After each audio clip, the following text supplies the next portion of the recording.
Welcome to Flip Devotional, the podcast, where each week Martha Shannon, the author of Flip Devotional, the book, and Steve Shannon discuss the readings from the week. If you haven't gotten Flip Devotional, the book, it's available on Amazon and Barnes & Noble and available as an ebook on Barnes & Noble. So welcome to this week's podcast. We are discussing the readings from July 28th to August 3rd. Correct. Now, our July theme has been, have you heard the one about? So there are stories that are maybe obscure, maybe you haven't heard of, or maybe just kind of, ooh, that's kind of weird. That's in the Bible type thing. I did that theme for July because so many people say, oh, especially the Old Testament is boring, the Bible's boring. It's like, it's really not. It's really pretty interesting and exciting. So, shall we? Yes, let's get started. I'm excited. July 28th says, did you hear the one about what David had to do to be able to marry Saul's daughter? First of all, I don't know, if you think about David and Saul's relationship, it's kind of interesting that he's marrying his daughter. Well, I mean, Saul was king, right? He was the first king. Israel wanted a king, and he was, and when he was going to become king, he was hiding. Saul was. And Saul was, biggest guy around, head of everybody else. And David was the seventh son, maybe, but the youngest son of a relatively insignificant family, right? So he was a shepherd. But we know the story of David. He was anointed by God, which all that other stuff. But from his perspective and how the society was then, he had no business looking at the king, I would think, is one thing. But Saul wanted him to marry his daughter, make David his son-in-law. So that's what happens here, right? And we also know, I think Saul wanted David dead. Saul was threatened by David. He had his own soldiers. He was leading a group. He had great success. And that made Saul jealous. So do you really want him as a son-in-law, or is this a whole setup to try to get him killed? I think it's a setup to get him killed. Saul wanted David to die, right? So he offered him up, essentially, and if you think about it, you're willing to offer someone a pretty good deal if you don't think there's any way he can accomplish it or she can accomplish it. Right. If it can't be done, sure, Right. So whatever. So that's where we're at. So Saul offers this, like, oh, here, you can have my daughter, you can marry her. And David, being David, was like, oh, I can't. Like, the same point. I'm only a poor man and little known. Like, yeah, I can't be the son-in-law to the king. And they kind of talk him into it. And well, he has to do something to get it. So then, which goes right with David going, oh, not me, I'm not worthy of it. It's like, okay, you're right. So you go. Says the king wants no other price for the bride than 100 Philistine foreskins. Yeah. Yeah. And and it says Saul's plan was to have David fall by the hands of Phil. Like, there's no way. There's no way he can kill. There's no way. Yeah, because he has to kill them, I would suspect, right? You would think. Yeah. And, he has to, and then get the foreskin. And in that battle, he's assuming he's not going to do it. There's no way he's going to get 100. Right, exactly. Maybe one. Yeah. Two. Yeah. But there's no way the other Philistines are going to. Well, it's the same thing we talked about Shamgar. At some point, and the Philistines were threatening. They were, and throughout the Old Testament, Philistines were attacking and, defeating Israel in a variety of ways. So Saul says, I'm going to give you something you can't do. So I'm not going to kill you. The Philistines are going to kill you. And that's the deal you took. Well, David brings back 200. Yeah, because David is David. Yeah.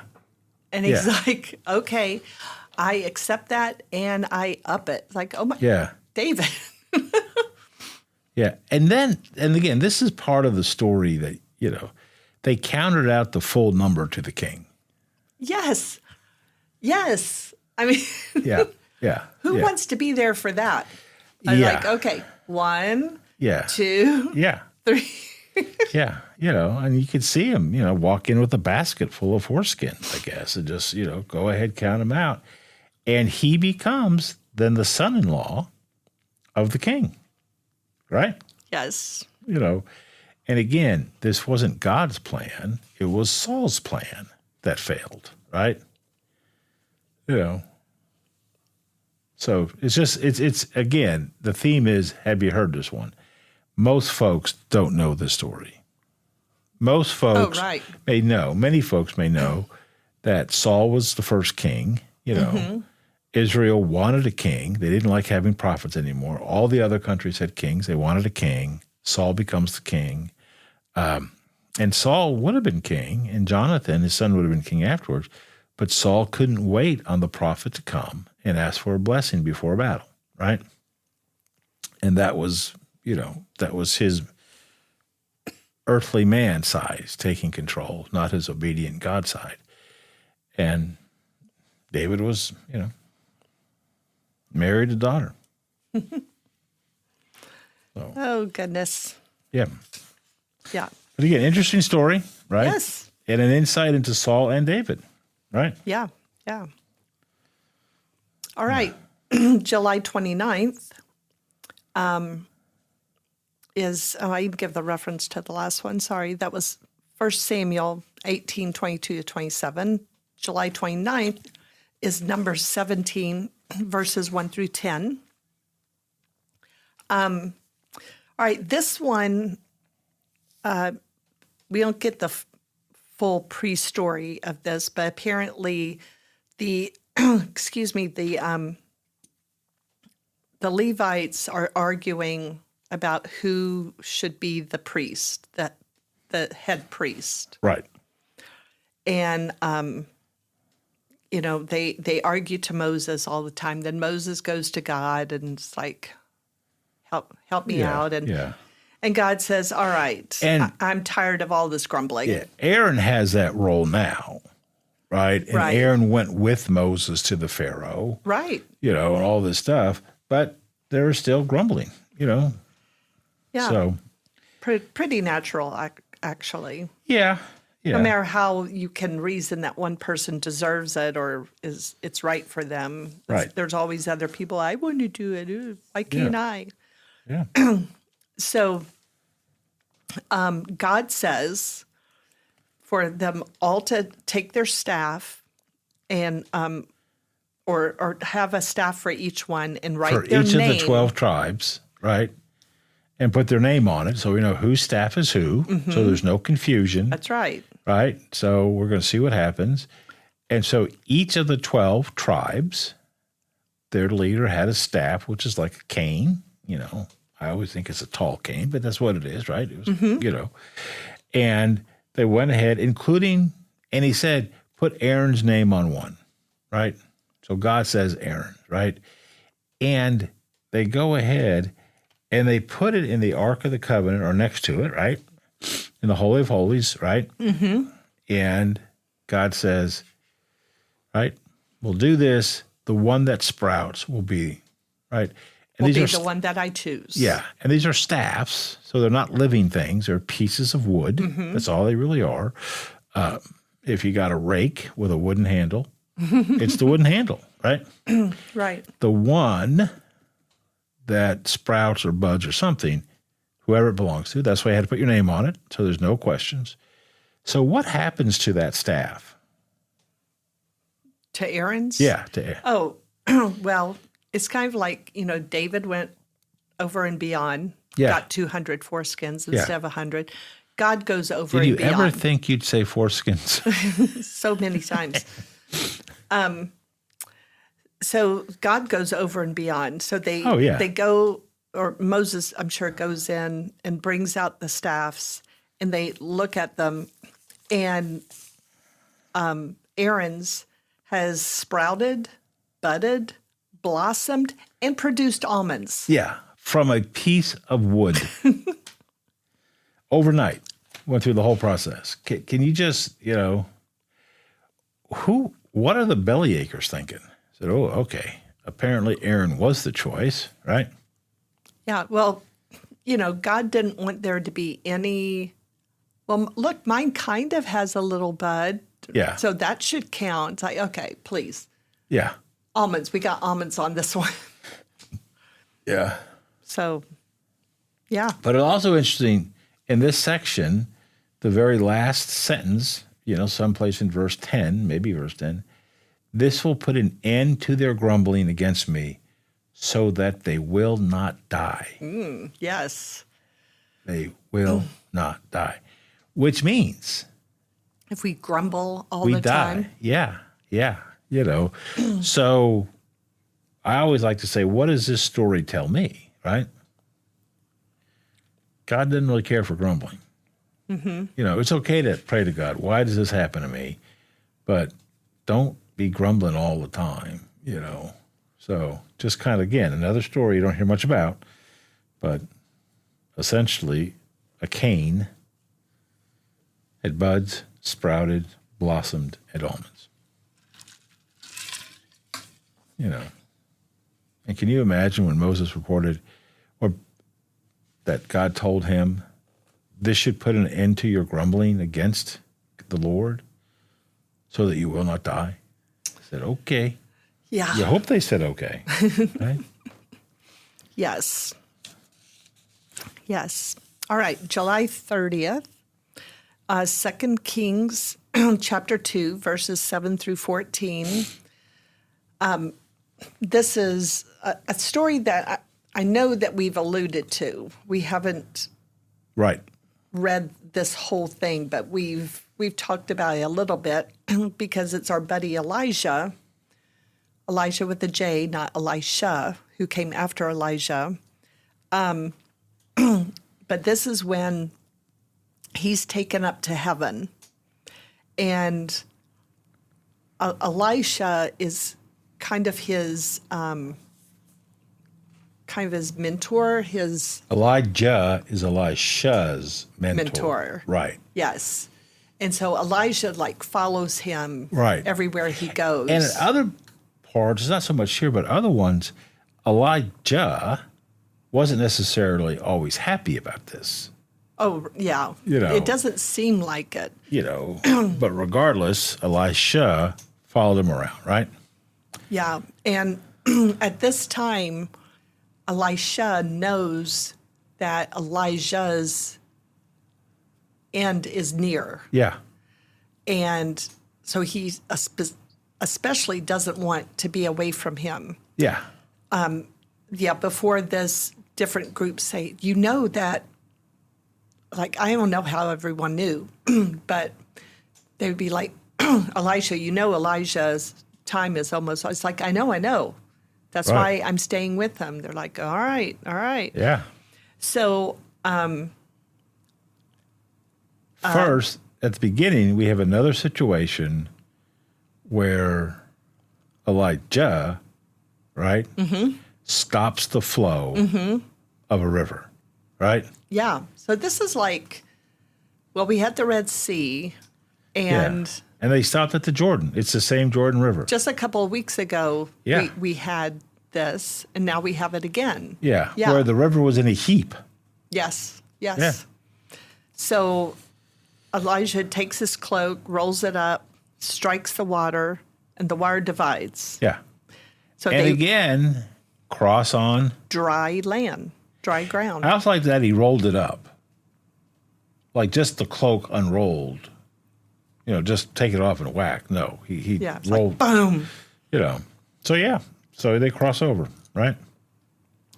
And then Elijah's like, okay, what is it you want? And it's kind of interesting. Elisha says, I want a double portion of your spirit. Yeah.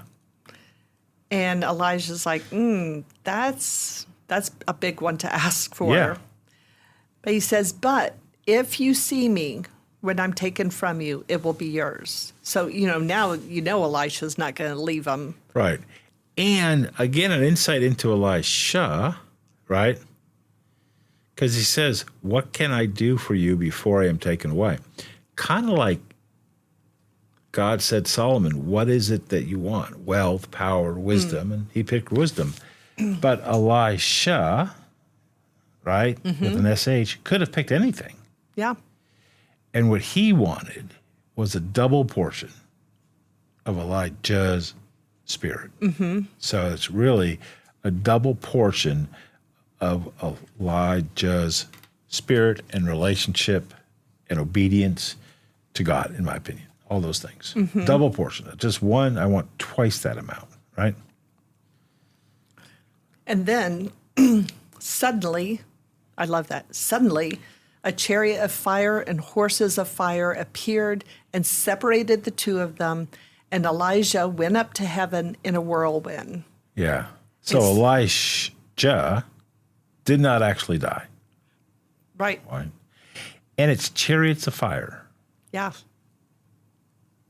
Movie. Yeah. Yeah. I'm assuming that's where I got the name from. Yep. Yeah, I would think so. And it says Elisha saw it Yeah. and cried out, my father, the chariots and horsemen of Israel. And then he saw him no more. Yeah. But he took hold of his garment. The one he rolled up before, right?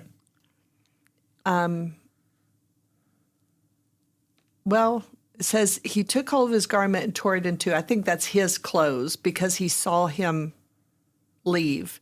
And then it says Elisha picked up Elijah's cloak that had fallen from him and went back and stood at the bank of the Jordan, took the cloak, struck the water, Boom.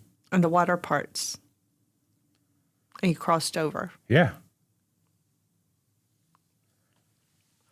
Struck the water with it. Where now is the Lord, the God of Elijah? He asked. So it's not the cloak, Oh, no, no. But again, it's helpful. It's a physical example, manifestation of Elijah's spirit, right? Something concrete. That yeah. But he stopped it again. So this 7 verses of the 2nd chapter of 2 Kings stops the Jordan twice. Yeah. And So anyway, so that's what took place.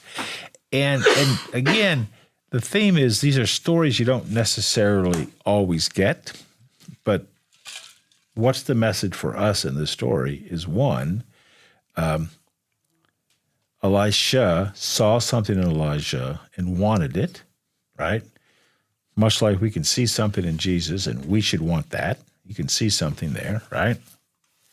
And he now got, not that the cloak was what was significant, right?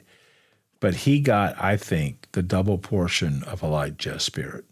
And Elisha became the leading prophet after Elijah. So, pretty good. I think, again, these are just 2 regular guys, right? And 2 regular guys that had a lot of faith in God. Faith in God. And they focused on God. Yeah. Again, what should we do? Have faith and focus on God. And if that's the case, we can stop a river from, I'm not so sure it'd be popular. But yeah, still possible. Yeah. Good stuff. I like it. All right. Last day of July. It's from Esther, chapter 6, verses 1 through 11. Probably a favorite story, for sure. And I wrote in my notes, classic movie material. I mean, this is just And would be isn't perfect. Esther the only book of the Bible that doesn't directly reference God? Yes. Where'd you hear that? I don't know. I mean, I just heard that recently Yeah. somewhere. Yeah. That's so funny. Yeah, it's just interesting. And it's not that it's in the Bible, good enough for me. It made it, but it's just kind of interesting that Esther proves to be obedient, does what she's supposed to do, saves her people, big picture. So, but clearly. But this one, right? But this is her uncle, Right. Mordecai, and King Xerxes. Yep.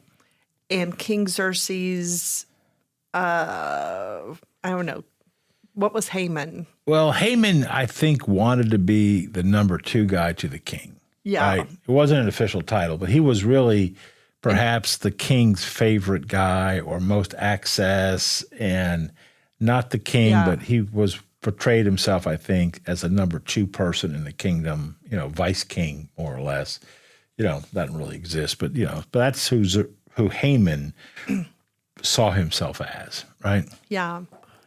So it starts out with the king couldn't go to sleep. And so he told someone to come in and said, read to me about my reign. Sounds like probably a typical king. And so they get the book of Chronicles. Yeah. Which I don't know that it's the same book of Chronicles we have, but when you read the First and Second Chronicles, Kings, where it talks about all the different rulers, it often says, like when a king dies, it'll say, and like everything else they did is written down in right something. So it was really a recording of their reign. There's books somewhere that have all the daily things that happened with those kings. Yeah. Our Bible doesn't have all the little specifics, but they're somewhere. So he said, bring up it in and read to me, so it would help him fall asleep, I guess. And so they're reading the story about when Mordecai had heard these two of the king's officers who conspired to assassinate the king. Yeah. Bigthana and Teresh. And the king's laying there listening to this. He's like, oh, huh. Did we ever do anything to honor Mordecai? Yeah. And recognize him for what he did? And, guys, nope. Nothing's been done. It's like, oh, goodness. Okay, who's in the court? Well, Haman, who was probably in the court a lot because he wanted to always be the man. Right. He wanted to be there. Said, and it's interesting. He was outside the doorway in the court when the king should have been asleep. Mm-hmm. Couldn't fall asleep reading me the book. So I don't know how long until we got to this reading, but he was out there hoping. And what did Haman want? Why was Haman out there? He wanted to speak to the king about impaling Mordecai on this pole that he had set up. So near his house, he had this huge pole. Some version 75 feet high, pole or gallows, but 75 feet high so everyone could see it. And he wanted to stick Mordecai on that and kill him in front of everyone. It was so high, everyone would be able to see it. So he was hanging out, wanting to talk to him about that. And the attendant said, well, Haman's out here. So, bring him in. And so Haman is happy to be there. Yeah. And the king said, so what should be done for the man the king delights to honor? Well, Haman, assuming it's him. Oh my gosh, he's like, sweet. This okay. is great. The king wants to know what I think he should do. For me. For me. For Yeah. me.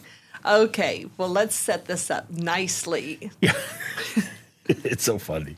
So Haman's like, well, first of all, he should bring him a royal robe that the king has worn and a horse that the king has ridden, one with a royal crest placed on its head. Then let the robe and horse be entrusted to one of the king's most noble princes. Let them robe the man the king delights to honor, and lead him on the horse through the city streets, proclaiming before him, "This is what is done for the man the king delights to honor." I mean, Haman has built this up. Yeah. This is So perfect. nice. Exactly what Haman wants to have happen. I'm going to be recognized by everybody as someone the king wants to honor, right? And you can just, that's why I'm like, this is such good movie material. You can just see Haman. And the king says, "Oh, go at once." I mean, again, this is when the king's supposed to be sleeping. Yeah, yeah. But go at once, get the robe and the horse, and do just as you suggested for Mordecai the Jew. Haman's arch enemy. And Haman's stuck, right? His And idea, his suggestion, The right? king says, "Do not neglect anything you have recommended." Oh my gosh. So Haman did it. Yeah. I wrote at the bottom, irony, sweet irony. Yeah. I mean, you just... Oh, yeah. It if you doesn't get any teach- better. If you teach English and you need a good example of irony, here you go. Yeah. So, again, he gets to lay out how will this person be honored, thinking it's him. And it's obviously he can't then ask the king, "Oh, by the way, can we kill Mordecai?" Right. Well, after the horse ride, can we get back to killing him? So, and more to come. The rest of this is really kind of fun to read as well. I mean, Haman's unhappy, right? Yeah, it's a great book to read. It's got all sorts of wonderful stuff in it, and yeah, Yeah, if you have not read the Book of Esther, yeah. And Esther's great. I mean, again, it's a strong female role model, right? She's reluctant, like many of us are reluctant. But, yeah, But for such a time as this, maybe this is what you're here for. Mm-hmm. And he said, "All right." yeah. So, All right. it doesn't end well for Haman, but No, in the end, it does not. I don't want to spoil it for you, but spoiler alert. you Yeah. really, you'll like it. You'll like the ending. Go read it. All right, now we move into August. Correct. What's the theme for August? Exactly. What is the theme for August? There's not really I don't know what the theme is. I know I wrote it. I have no idea. I think it was just, I think it's God. Yeah. And beginning it says, "Your word is a lamp for my feet, a light for my path." Yeah. So I think it just speaks to the importance of the Bible, which obviously, if you've been following us since January, hopefully we've conveyed that message. So as we read through this, maybe we can all figure out what the theme was. I don't know. You are welcome to send us fan mail and give us suggestions. Correct. No fan mail yet, but No, we're very sad, we're open to it. but it's all right. Okay, August 1st is Jeremiah chapter 17, verses 5 through 8. In Jeremiah's Old Testament book, it's a couple books after Psalms and Proverbs, in the Old Testament. And the little bleep up at the top says, "Trust in God. Why wouldn't you?" Yeah. And this scripture says, it starts out, "This is what the Lord says." So this isn't what, some person's making up. This is what God said. "Cursed is the one who trusts in man." Okay. Cursed. that's not good. Right. And then the next paragraph says, blessed is the one who trusts in the Lord. Okay? So right there, if you just go with those two phrases, which are you going to choose? Yeah, I would think the option is you would like to be blessed. Yeah. So you should trust in God. Yeah. And it says they will be like a tree planted by the water that doesn't fear when heat comes. Its leaves are always green. It has no worries in a year of drought and never fails to bear fruit. I mean, hello. Pretty successful. Yeah. Yeah. Why would you not go with that? So you're going to never fear when heat comes. You're not going to worry about struggles or challenges, right? You don't need to fear that because you know you're blessed. It's hard for us to remember that, right? We are going to be successful. We're going to bloom, right? We're always going to have leaves. And, you know, we'll always have positive results, which if you're a tree, a fruit tree, bearing fruit is the outcome. So I think this little, again, this is 4 verses, but the takeaway is, you know, if you trust in the Lord, you are blessed, and you will have, whether it's what you think is success, but you will have success. You know, your leaves will always be green, which means you're healthy and you're rooted, your access to water, all those things you need, and you always bear fruit. So you have positive outcomes. And just so you know, it does talk about what the opposite was. If you put your trust in man, it says you'll be like a bush in the wastelands and dwell in the parched places of the desert. Yeah.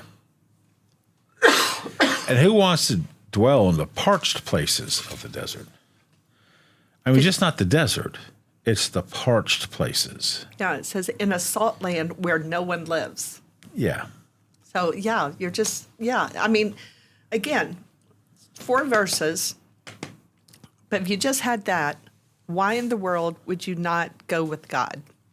Yeah. Yeah. Yeah. Someone sneezes, it's always bless you.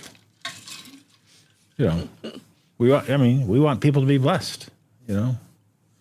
I guess when they don't sneeze, should we curse you? You know, never really hear that. But anyway, so yeah. Again, simple, direct. You make a decision. You know, as we said before, you'll spend eternity someplace. Let's figure, you know, why wouldn't you pick heaven, right? You're going to be cursed or blessed, essentially. There's not a third category. Right. Which I think some people think. There's a third category. Yeah. I think some people are like, I'm not going to choose either. Like, well, not choosing either, I think you really are choosing one. So, Yeah.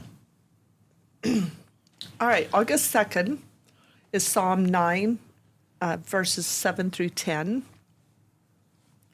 And it says, God will never forsake you.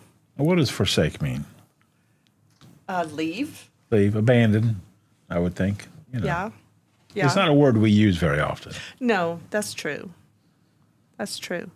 But the last line says, those who know your name trust in you. So again, we're trusting in God. For you, Lord, have never forsaken those who seek you. You know, if you want God, if you're looking for God, you will find him. Yeah. He's not going to be hiding. Right. He is right there because that's exactly what he wants. Yeah. And those who know your name, you know someone's name because you have a relationship with them, right? Right. Those who know your name trust in you. So, right. Yeah, short and sweet, but, But valuable, right? And again, we talked this before, or phrase in the Bible. Here it is in Psalms. The Lord reigns forever. Right? It's not a period, it's a semicolon, right? But he reigns forever. So, Why wouldn't you want to be on that team? All right, August 3rd, the last day for this week's podcast, comes from Ruth, chapter 1, verses 11 through 18. So we have two books in the Bible named after women. We have Esther Correct. and we have Ruth. Right. Ruth is a very short book. This kind of gives us the beginning of the story. But Ruth is one of the names in Jesus' genealogy. And again, one of the few women Right. that They is get named mentioned. Yeah. in his genealogy. Yeah. So Ruth was married to Naomi's son, Correct. as was Orpah. Yeah. And the three women and their husbands had gone to, Somewhere else. because of a Drought. famine drought. Drought. Yeah. And all the men died. Yeah. Right. Don't know why, So- how, whatever. But 3 widows. yeah. And Naomi decides, I guess the weather was better, that she decided she was going to go back home. Right. She needed to be near family, near her people. So she was going to go back home. And she told Orpah and Ruth, who were not part of her family, her Correct. ancestors, her. They were her daughters-in-law. Right. So they were part of the 12 tribes. They weren't part of Israel. Right. So her sons married what we would consider local girls when they left. Right. Yeah. And she said, you all go back to your families, find someone else to marry. I'm going back to mine. And Orpah's kind of like, okay, all right, I'm going back. But Ruth said, no, Right. I'm going to go with you. I'm staying with you. Staying with Naomi. Yeah. And Naomi's like, no, no, no. You know, that makes no sense. Like, No. Naomi's going to go with Ruth. Ruth said, no, don't go with me. Right. So, no. Naomi's the mom. Yeah. Oh, sorry. Yes, you're right. Right. Right. So Ruth said, no, I want to go with you. And she said, you know, even if I had a son today, You're going to wait? you're not going to be able to wait and marry him. And Ruth's like, it doesn't matter. And a line that it's in a song and people might be familiar with is she says, where you go, I will go. Where you stay, I will stay. Your people will be my people and your God, my God. Where you die, I will die. There I will be buried. And so, I mean, she's like adamant about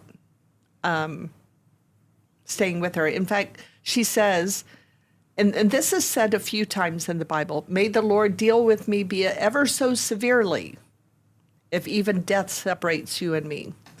Okay, no one says that anymore. No. But it's said a few times Yes. in the Bible. Yeah. And even the part, even if death separates you and me, you would think death would. Yeah, but they believe in the same God. Right. So They it doesn't believe matter. in what's So it's after. temporary. Yeah. So so she goes with her, Yeah. And your God will be my God. which So right then she converts. exactly, which I was like, that's such a testament to Naomi Yes. and her faith and what she has taught Ruth while they've been together And it's about her interesting. God. If Naomi taught Ruth that, did she not teach Orpah? Well, I just think Orpah didn't receive it. Correct. So again, why some people hear the message of the gospel and accept Jesus, some hear it and don't. You know, if you separate the world, there's Ruth and there's Orpah, right? Because it seems unlikely Naomi wouldn't have told both. Right. Exactly. All right. All good? All good. That's it. All right. Wraps up that week, right? It does. All right. Thank you for listening to this week's Flip Devotional, the podcast. If you haven't gotten Flip Devotional, the book, it is available on Amazon and Barnes & Noble and available as an ebook on Barnes & Noble. Feel free to send us fan mail through the podcast, and we will see you next week.